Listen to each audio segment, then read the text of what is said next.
మహారాష్ట్రలో అయితే ఒక దారుణం చోటు చేసుకుంది. అంటే ఒక జెన్జీ కుర్రాడు ఫోన్ విషయంలో తల్లిదండ్రుల మధ్య ఐఫోన్ విషయంలో తల్లిదండ్రులకి ఏదో గొడవలు అయ్యాయంట. ఈ గొడవలు అయిన క్రమంలో తను మనస్తాపానికి చెంది స్థానికంగా ఉండే ఒక హిల్ టాప్ దగ్గరికి వెళ్ళాడు. అంటే హిల్ టాప్ అంటే ఒక కొండ ప్రాంతానికి వెళ్ళి వాళ్ళ తల్లిదండ్రులనే అతను బెదిరించాడు. అంటే అసలు ఇదంతా ఎందుకు జరిగిందంటే ఒక ఐఫోన్ కోసం మాత్రమే. ఐఫోన్ కోసమా లేకపోతే ఈఎంఐ కోసమా అనేది ఇంకా క్లారిటీ లేదు. అయితే తల్లిదండ్రులను అతను అడిగాడు. దానికి తల్లిదండ్రులు నిరాకరించారు. ఈ నిరాకరించిన క్రమంలోనే తల్లిదండ్రుల మధ్య గొడవలు కూడా అయినాయి. ఈ గొడవలైన క్రమంలో అతను మనస్తాపానికి గురై అక్కడ స్థానికంగా ఉండే ఖడువా అనే హిల్ టాప్ దగ్గరికి వెళ్ళాడు. అయితే కొండ ప్రాంతం ఉందో ఆ కొండ ప్రాంతానికి వెళ్ళి అక్కడ వాళ్ళ తల్లిదండ్రులను బెదిరించాడు. మీరు నాకు ఏం చేయలేకపోతున్నారు, నేను మీకు పుట్టి దండగాని ఎట్లాగైనా తనని తను హతమార్చుకోవాలని నిర్ధారించుకొని ఆ కొండ ప్రాంతానికి వెళ్ళాడు. ఈ వెళ్ళిన క్రమంలోనే ఆ తల్లిదండ్రులు గుర్తించారు. అదేవిధంగా స్థానికులు కూడా అతన్ని గుర్తించారు. అతన్ని కాపాడేందుకు సకల ప్రయత్నాలు చేశారు. అయితే ఇదే క్రమంలో పోలీసులు కూడా అక్కడికి వెళ్ళారు. అయితే సంజోష్ని కాపాడడానికి అతన్ని బుజ్జగించడానికి పోలీసులు అదేవిధంగా తల్లిదండ్రులు కూడా అన్ని ప్రయత్నాలు చేశారు. పాపం తల్లిదండ్రులు కూడా సకల ప్రయత్నాలు చేశారనే చెప్పుకోవచ్చు. అయితే అక్కడే కొండ చివరన నిలబడి అతను మాట్లాడుతూ తల్లిదండ్రులను బెదిరిస్తున్నారు. అక్కడ విజువల్స్లో కూడా మనం చూస్తూనే ఉన్నాం. అది ఎంత పెద్ద ఎత్తైన కొండో మనకు కనిపిస్తుంది. అయితే తల్లిదండ్రులు అలాగే పోలీసులు కూడా అతన్ని బతిమలాడుతున్నారు.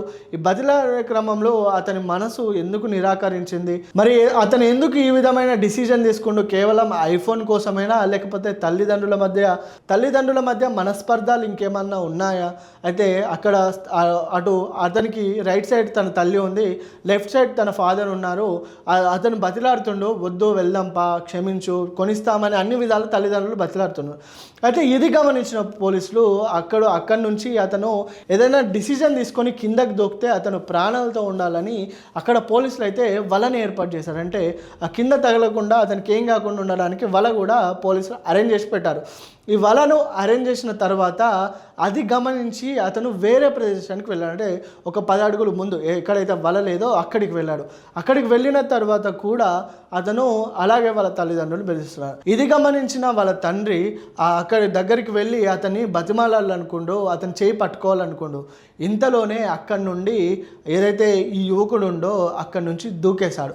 ఈ దూకేసిన క్రమంలో కూడా తన తండ్రి చెయ్యి పట్టుకున్నాడు కాబట్టి అక్కడి నుండి వాళ్ళ తండ్రి కూడా అదే ప్రదేశంలో పడిపోయాడు. అంటే ఇద్దరు కొండ ప్రాంతం నుంచి ఆ ఎత్తైన కొండ నుంచి ఇద్దరు పడిపోయారు.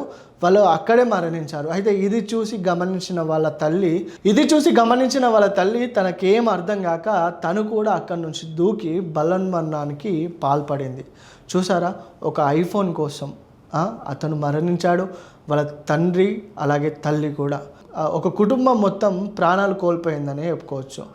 చిన్న చిన్న మనస్పర్ధాలకు ఇలాంటి నిర్ణయాలు తీసుకుంటే చిన్న మనస్పర్ధాలకు ఇలాంటి నిర్ణయాలు తీసుకోవద్దు. పోలీసులు వాళ్ళు క్షమించారు. అట్లాగే స్థానికంగా ఉన్న వాళ్ళందరూ కూడా అతన్ని బతిలాడాడు. అయినా అతని మనసు కరగలేదు. చివరికి ఏం మిగిలింది? ప్రస్తుతానికి ఇది మహారాష్ట్ర రాష్ట్ర వ్యాప్తంగా కలకలం రేపిందనే చెప్పుకోవచ్చు. అయితే శివాజీ నగర్లో ఈ ఘటన చోటు చేసుకుంది. ఖడువా అనే ఆ కొండ ప్రాంతంలో అతను ఈ విధమైన నిర్ణయం తీసుకొని తన కుటుంబాన్ని కూడా బలి కొన్నాడని చెప్పొచ్చు. ఈ ఘటన పైన స్థానికులు కూడా ఆగ్రహం వ్యక్తం చేస్తున్నట్టుగా తెలుస్తుంది.